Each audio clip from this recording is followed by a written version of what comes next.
MS news Hindi YouTube channel पर साथियों आपका एक बार फिर से स्वागत है। आज का टॉपिक बेहद खास रहने वाला है। आज हम बात करेंगे 8वें वेतन आयोग पर बड़ी अपडेट जारी हो चुकी है, उसके बारे में हम बात करने वाले हैं। लेकिन उसके साथ ही मैं बता दूं, राजस्थान पेंशन की नई बड़ी खबर क्या है, यानी कि राजस्थान पेंशन धारियों के बारे में भी बड़ी खबर है, उसके बारे में भी चर्चा करने वाले हैं। पेंशन धारियों की और सरकारी कर्मचारियों की होने वाली है बल्ले बल्ले। 27 नवंबर 2025 की नई अपडेट, नई घोषणा शुरू होने वाली है, तो वीडियो में बने रहें। अभी तक आपने हमारे चैनल को सब्सक्राइब नहीं किया है तो MS news Hindi YouTube channel को सब्सक्राइब करना बिल्कुल भी ना भूलें।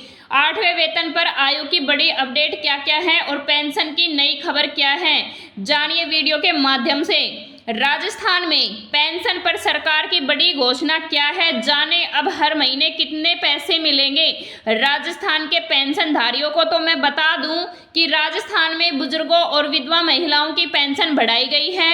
वित्त मंत्री दिया कुमारी ने सदन में बजट पेश करते समय ऐलान भी कर दिया है। राज SSP एक पेंशन पोर्टल है जो राजस्थान सरकार द्वारा शुरू किया गया है, जिसे मुख्यमंत्री वृद्धजन सम्मान पेंशन, एकल नारी सम्मान पेंशन, विशेष योगजन सम्मान पेंशन और कृषक यानी कि किसानों के लिए सम्मान पेंशन की शुरुआत हुई है।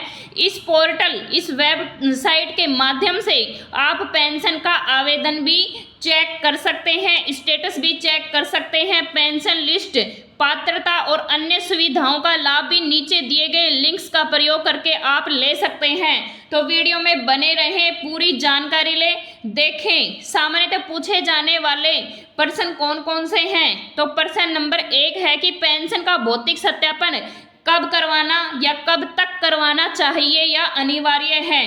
तो मैं बता दूं, लाभार्थियों को 31 दिसंबर तक अपना सत्यापन अनिवार्य रूप से अपना वार्षिक भौतिक सत्यापन करवाना ही पड़ेगा, नहीं तो पेंशन बंद हो जाएगी।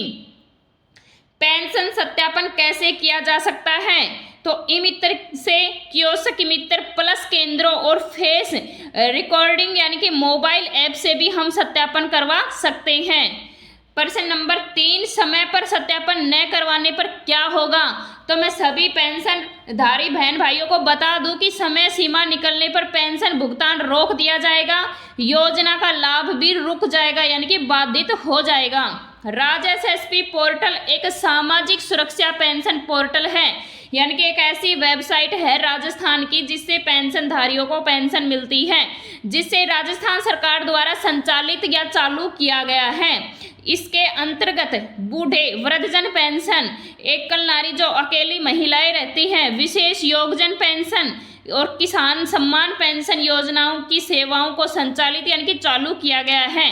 इस पोर्टल के माध्यम से राजस्थान के नागरिक बिना किसी परेशानी की सारी पेंशन का लाभ उठा सकते हैं या सुविधाओं का लाभ इसी पोर्टल से ले सकते हैं।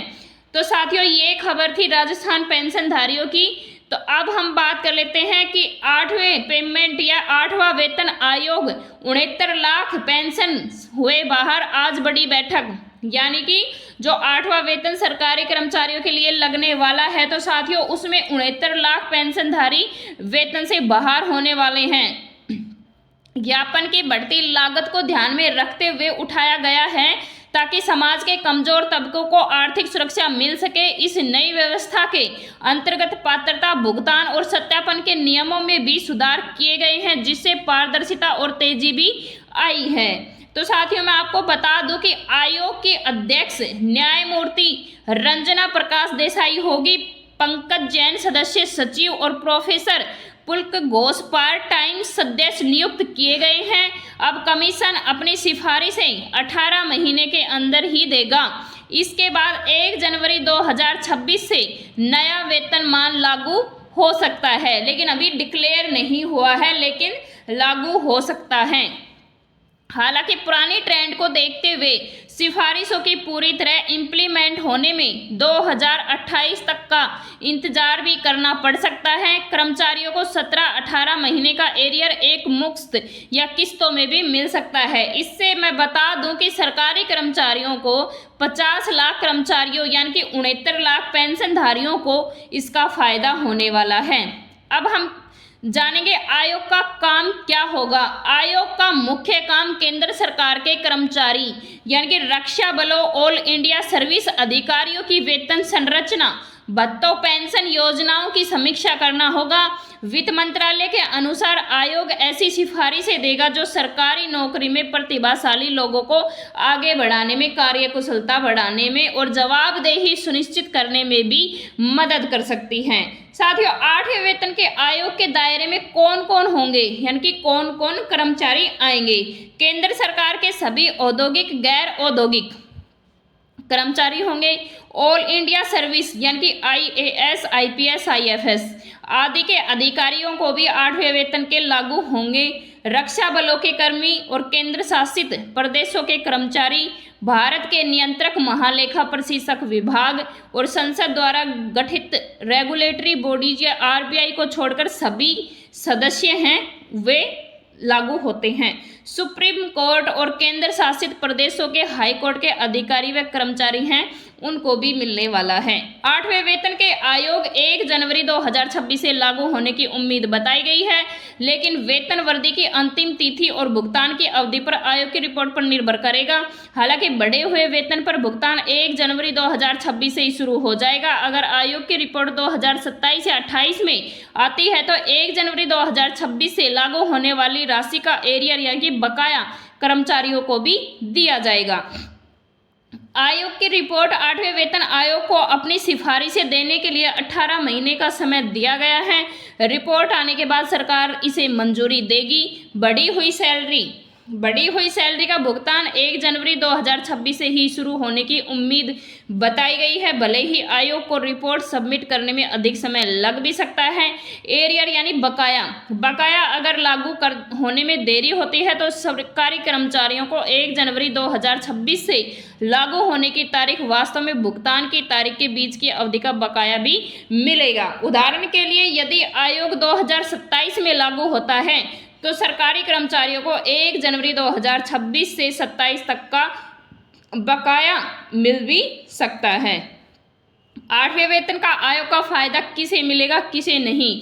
फायदा मिलेगा केंद्रीय सरकारी कर्मचारी और रक्षाकर्मी, रेलवे कर्मचारी, केंद्रीय संस्थान के शिक्षक, 100% सरकारी स्वामित्व वाले PSU पेंशनरधारी को फायदा नहीं मिलेगा। राज्य के सरकारी कर्मचारी, सार्वजनिक क्षेत्र के बैंक कर्मचारी, RBI और अन्य नियामक व संस्थानों के कर्मचारी जैसे बैंक के पेंशनधारी हैं उनको कोई भी फायदा नहीं मिलने वाला है। राज्य पे अपने अलग पे कमीशन गठित करते हैं जो संशोधन के बाद केंद्रीय सिफारिशों को अपनाते हैं। वही सार्वजनिक क्षेत्र के बैंकों के कर्मचारियों को वेतन का आयोग का लाभ नहीं मिलता है क्योंकि वे भारतीय बैंक संघ यानी कि IBA के साथ द्विपक्षीय समझौतों पर निर्भर भी रहते हैं। तो साथियों, ये जो 8वें वेतन है वो 1 जनवरी 2026 से शुरू होने वाला है। तो यह सरकारी कर्मचारियों के लिए बड़ी बेहद खुशी वाली बात है। अगर वीडियो अच्छी लगी है तो लाइक करें, शेयर करें और ऐसे ही हमारे MS news Hindi YouTube channel पर नए नए टॉपिक आते रहते हैं। वीडियो को लाइक ज़रूर करें।